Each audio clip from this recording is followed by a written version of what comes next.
e asaj se çfarë po ndodh brenda Lidhjes Demokratike të Kosovës, do të kalojmë në një temë krejt tjetër, do të shkojmë në komunën e Rahovecit dhe do të flasim për një shqetësim që vazhdojnë ta kenë qytetarët e prekur atje, po flasim për qytetarët të cilët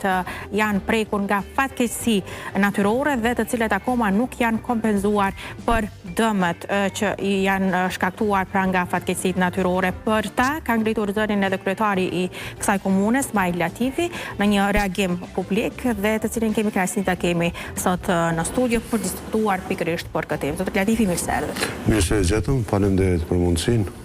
Pra, ajo që kujtojmë, komuna Rahovecit jo vetëm një herë, por me vite të tëra ka qenë fatkeqësisht prej fatkeqësive të ndryshme natyrore, ku janë shkaktuar mjaft dëme tek qytetarët të cilët janë prekur nga to. Deri tani, në atë se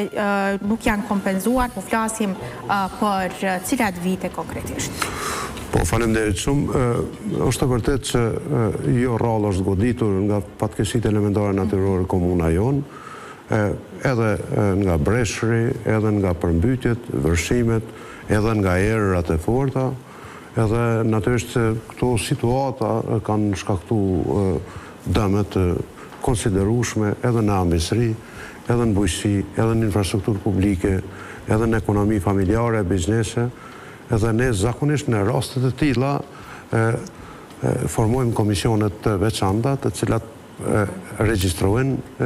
bëjnë vlerësimin e dëmeve, madje në bashkëpunim edhe me komisionin qeveritar, sepse ka dhe një udhëzim administrativ se si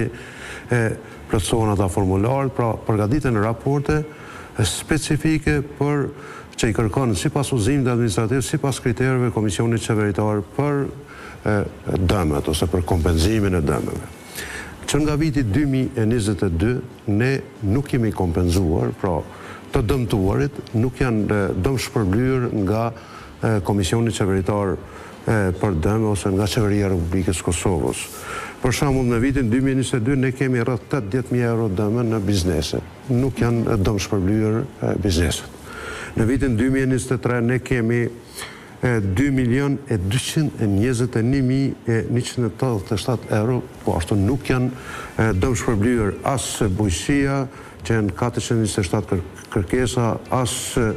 të aprovuara 235, as ambjestëria dhe pra vlera totale dëmet në 2023 ka qenë 2.221.000 e më shumë, nuk janë kompenzuar. Po ashtu në muajin qershor korrekt 2024 kemi 68 kërkesë ose dëme në bujqësi që janë 141.000 euro, e pak më shumë, as këto nuk janë kompenzuar, as këto dëme. Po ashtu në vitin 2025 kemi 195 kërkesa në bujqësi, pra 802.013 euro, e pak më shumë, as këto nuk janë kompenzuar dhe as këto dëmet fillim janarit, 5, 6 dhe 7 janar të këtij viti,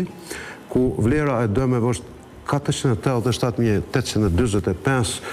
pa i përfshirë dëmet në infrastrukturë publike, të cilat po ashtu janë hartuar raporte, janë dorëzuar raportet, kemi marrë zotime që do të kompenzohen e tjera, nuk e dija me 80% apo me sa. Gjithçka është në rregull, mirë po dëm shpërblimi nuk ka ndodhur për gjithë këto vite, vlera e dëmeve në ndër vite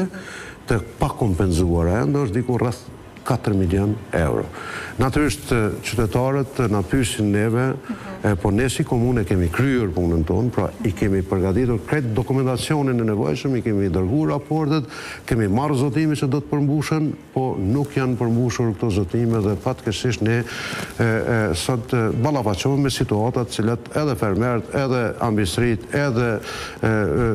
grupe tjera të interesit, pra të dëmtuarit, thjesht pyesin pse çka po ndodh, pse gjithë ky mundi ne e bëjmë për t'i adresuar këto shqetësime, për t'i regjistruar, për t'i vlerësuar dëmet, edhe në koordinim me Komisionin Qeveritar dhe në fund nuk po ndodh asgjë nga viti 2022 e deri më tash. Pra nga viti 2022 të gjitha dëmet janë të vlerësuara, gjithçka është në rregull sa i përket dokumentacionit, por gjithsesi akoma nuk këta qytetarë, pra akoma nga ky vit nuk kanë marrë asnjë lloj kompenzimi. Asnjë lloj kompenzimi nuk ka lëvizur asgjë në këtë drejtim, përkundër premtimeve të cilat kanë qenë edhe vazhdojnë të jenë. Keni sepse po të regoni pra që vazhdimisht keni kërkuar keni marrë zotime, keni kërkuar që të bëhet ky kompenzim, por deri tani ndonjë arsyetim sepse janë bërë këto vonesa, sepse nuk po flasim për një vit ose dy, por po flasim për disa vite. Nuk e di, vetëm e di që Komisioni Qeveritar neve na thotë që duhet më fut në rendite në mbledhjen e qeverisë, një vendim i qeverisë, gjithçka është në rregull. Mirë, po ato vendimet e qeverisë nuk po ndodhen. Vetëm një herë ka ndodhur për dëmet e vitit 2021, janë vlerësuar diku 80% ose janë kompenzuar 80%, ndërsa në vitin nga viti 2022 deri në vitin 2026 nuk ka asnjë lëvizje përpara në këtë drejtim. Dhe kjo është shqetësuese, sepse nëse gjithçka është në rregull dhe nëse ne e bëjmë një mundi të përbashkët edhe dokumentacioni vlerësohet, miratohet, raportet miratohen, atëherë pse nuk i kryejnë detyrimet, pse nuk i përmbushin zotimet, pra pse si i marrin premtimet, thjesht. Ka pasur një lloj revolte është shfaqur nga ana edhe e qytetarëve, meqense janë vonesa mjaft të mëdha që po bëhet fjalë për vite. Po natyrisht se tash nuk është vetëm komuna jonë, pra ka edhe komunat e tjera të cilat po ashtu ndër vite kanë pasur dëme nga fatkeqësitë elementare natyrore, mirë, po nuk janë kompenzuar. Po unë po flas në emër të qytetarëve të dëmtuar të komunës së Rahovecit, sepse kjo është një situatë thjesht absurde, kur ti domethënë kryen gjithë atë punë që kërkohet sipas ligjit, sipas mandatit dhe në fund nuk ndodh asgjë. Natyrisht qytetarët vazhdimisht kanë jetuar me shpresë, jetojnë me shpresë se një ditë do të kompenzohen dëmet ose do të realizohet dëmshpërblimi që ju takon si një drejt legjitime e cila bazohet në një normativ, në një angazhim të pashoq edhe të komisionit që dalin në terren, po edhe ata paguajnë taks, për shembull kur ta bëjnë një kërkesë për me shku komisioni ynë me vlerësu, paguajnë një taks në komunë. Pra, nuk është mirë që të kryet e tërë puna dhe në mungesë të një vendimarrje qeveritare domethënë të mos ndodhë asgjë. Dhe kjo është një shqetësim serioz që ne edhe nga kjo studie, nga televizioni Dugaxhini ne i bëjmë thirrje direkte qeverisë që ta mbyll këtë temë sa më shpejt që është e mundur dhe sepse është tepruar, vërtet është tepruar. Komuna e Rahovecit ka qenë fakt, qytetarët kanë qenë prej këtyre temi dëmeve nga fatkeqësitë natyrore disa herë, pra apo bëhet fjalë për disa vite. Janë identifikuar pra mundësitë, shkaqet dhe mundësitë se si mundet me u parandaluar të ardhmen që të kemi pra dëme të tilla që vijnë nga fatkeqësitë natyrore, meqense janë dëme të cilat janë përsëritur disa herë. Ne kemi realizuar shumë projekte dhe kemi zgjidhur shumë pika kritike ku janë potencialisht ose me potencial të madh të vërshimeve. Dhe realisht, nëse bëjmë një krahasim, 2023 ne kemi 2.221.187 euro dëme në ambjestri, në pastaj në bujqësi, edhe në fusha tjera. Ndërsa në vitin 2026 kemi vetëm 487.000 euro. Pra është minimalizuar, le të themi, potenciali ose është zvoglu dukshëm potenciali i madh i vërshimeve. Ne kemi disa pika problematike, se janë pika tulla si Fortesa, bie fjala Sapniqi, Xerxha, ajo pjesa që lidhet me drinin e bardhë, nëse ka prurjet mëdha të rreshjeve, pra, atëherë natyrisht rritet edhe niveli i ujit në drinin e bardhë. Kur rritet niveli i ujit në drinin e bardhë, atëherë këtu shkaktohen problemet, sepse atje nuk e përbin, nuk e përballon dhe natyrisht që tani bëhen dëme tjera në ambjestri, në rrjetin e kanalizimit të ujrave të zeza, në toka bujqësore etj. Mirë, po a është minimizu potenciali, a është zvoglu deri në ekstrem, le të themi, potenciali i përmbytjeve i vërshimeve, po pikërisht për shkak të hapave dhe veprimeve konkrete që i ka ndërmarrë komuna e Rahovecit, jo vetëm në hapjen e kanaleve të kullimit, jo vetëm në hapjen e terrenjve problematik, lumejve, po ne kemi investu edhe në rregullimin e shtretërve, pra jo vetëm në pastrimin e tyre, dhe pikërisht për faktin që këtyre investime, atëherë për brenda 3 viteve ndryshimi është i madh. Jo, madje rreshjet, prurjet kanë qenë më të mëdha në vitin 2026, tash në këtë 5, 6 dhe 7 janar të viti, se sa në 2028, po vlera dëmet është dukshëm më e vogël për shkak të realizimit të shumë projekteve dhe pastrimit të shumë vijave të cilat kanë paraqit probleme dikur. Po, e gjithë kjo është bërë me ndihmën e buxhetit komunës. Asnjë përkraje nga qeveria e Republikës Kosovës. Të neve fatkeqësisht na shkon shumë buxhet për trajtimin e pikave kritike, e pozicioneve problematike të cilat e kemi pasur dikur, edhe sot i kemi, po dukshëm me potencial më të vogël të përmbytjes së të vërshimeve që dikur kanë qenë pothuajse të zakonshme në komunën tonë. Komuna Rahovecit njihet sa i përket edhe zhvillimit të bujqësisë, janë vreshtat është karakteristike për këtë komunë. Do doja të flisni pak edhe në këtë aspekt, si e kemi situatën këtë vit sa i përket kultivimit të rrushit në Rahovec. Gjendja aktuale e rrushit në komunën e Rahovecit është shëndeti është i mirë, pra i hardhis edhe i frytit, i cili ende nuk është pjekur, sepse ka kohën e vetë, ka afatin e vetë. Natyrisht duhet një punë e madhe, fermerët tanë bojnë një punë të madhe për luftimin e smundjeve,